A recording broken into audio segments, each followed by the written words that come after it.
Hello, welcome to Pixel Guide PH, and today I will show you how to download Crossfire PH. Kung di ka pa nakasubscribe ay hit the subscribe button and notification bell para updated ka palagi sa mga videos natin na parating. Let's go! Welcome to Pixel Guide PH.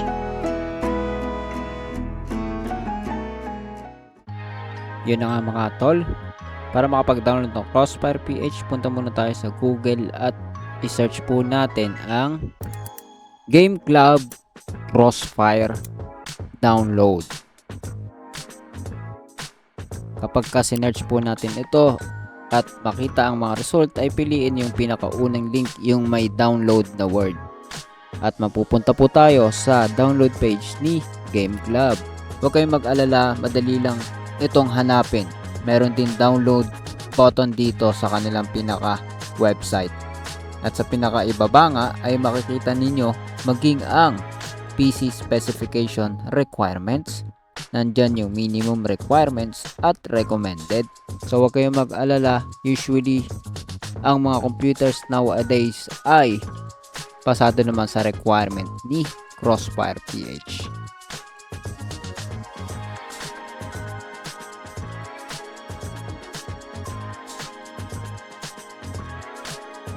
Alright, so sa pinakataas makikita po ninyo yung full client.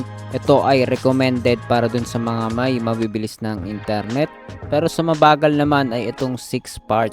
Para maiwasan ang pagiging corrupted ng mga files ay piliin ninyo itong 6 part kung hindi stable ang internet ninyo. In my case, pipiliin ko yung pinakaunang link. And nga pala, huwag kayong mag-aalala dito sa manual patch dahil automatic magpa-patch naman ito.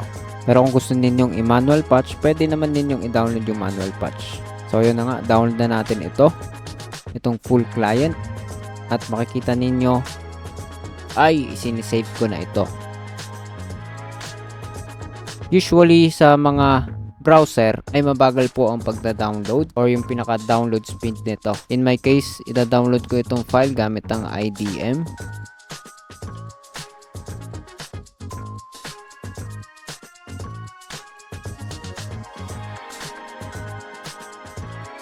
So may improvement naman ang ating download speed. So sa mga part na ito guys ay mag-intay lamang po tayo ng kaunti dahil medyo may kalakihan po ang ating ida-download. It's around 10 gig, and maganda rin kung naka-turn off na agad yung inyong mga firewall and antivirus para maiwasan ang problema sa mga files, lalo na pag nag-i-install tayo. So ikakat na nga rin natin itong video para matapos agad itong downloading. So ayun guys, patapos na dito sa part na to ang pagda-download. At once na matapos na ang downloading nito, ay i-extract naman natin ito sa isang folder.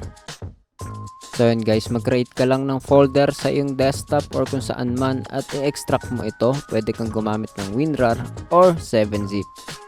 In my case, ang gamit ko po ay 7-zip.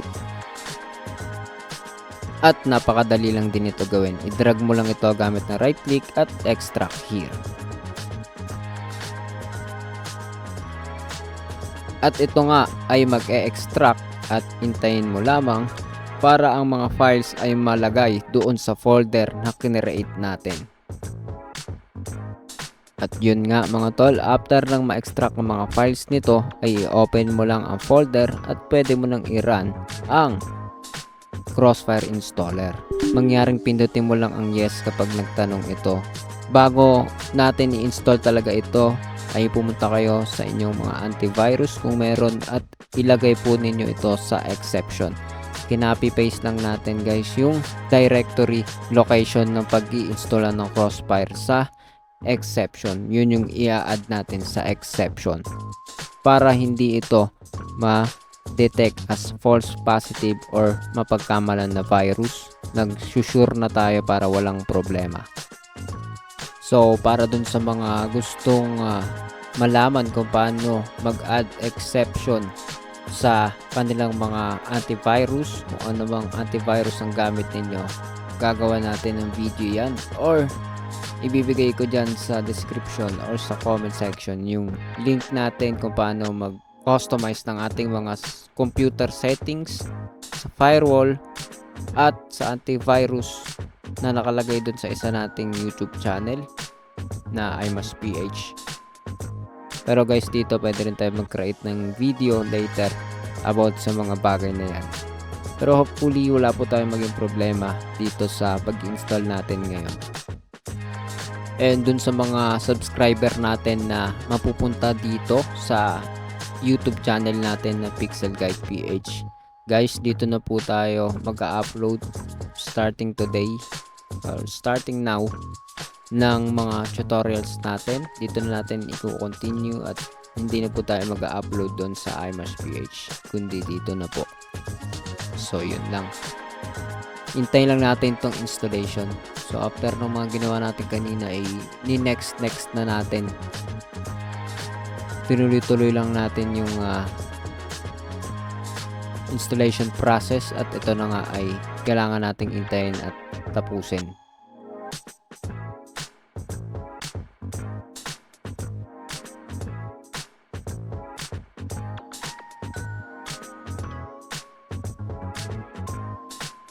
So yun na nga guys, natapos ng installation at may lumabas po na error. Pero huwag kayong mag-aalala dahil usually mafi-fix po yan kapag ni-run as administrator na natin. Alright, makita naman ninyo ay tumuloy na. Medyo in-skip na natin guys para hindi na masyadong matagal sa video. And tinakpan natin tong login information natin.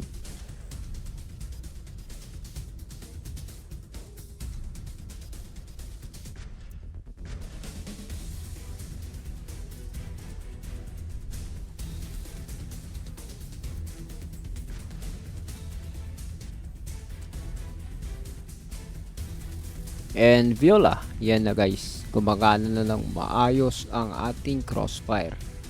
At syempre itatry natin yan para makita ninyo o makita natin kung walang problema.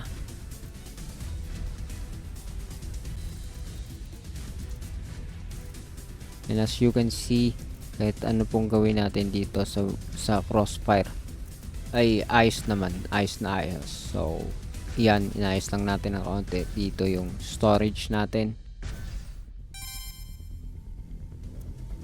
And as you can see, wala pa rin tayong na-encounter na problema.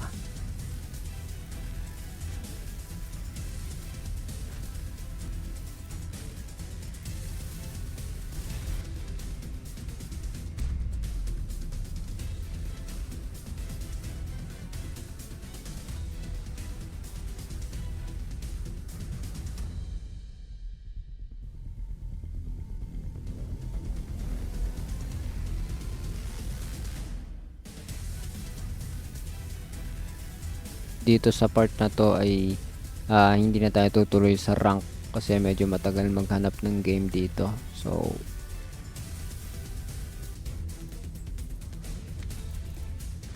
punta tayo sa custom match.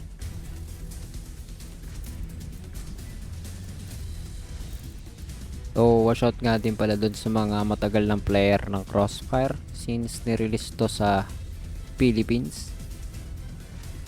Watch out sa inyo dyan guys. So yan na nga, makikita nyo dito, makaka-join tayo. Alright, so walang problema. Basta ayusin lang natin guys, i-follow lang ninyo yung instruction, walang magiging problema. Usually yung mga nagiging problema ng mga tao ay naka-turn on yung kanilang antivirus at firewall at hindi nila nilalagay sa exception, kaya later nagkaka-problema po or nagko-corrupt yung mga files. So yun, hanggang sa susunod na video guys. Kung may tanong kayo, meron kayong suggestion, comment down below at susubukan nating tugunan yan. Ingat kayo and see ya ulit sa susunod na video. And syempre pa-subscribe na rin guys dun sa channel natin na iMustPH. Dun tayo original na naggaling. Dun tayo original na gumagawa ng mga tutorial. At supportahan nyo na rin ito guys. So yun lang, God bless you at ingat kayo, pagpalain kayo.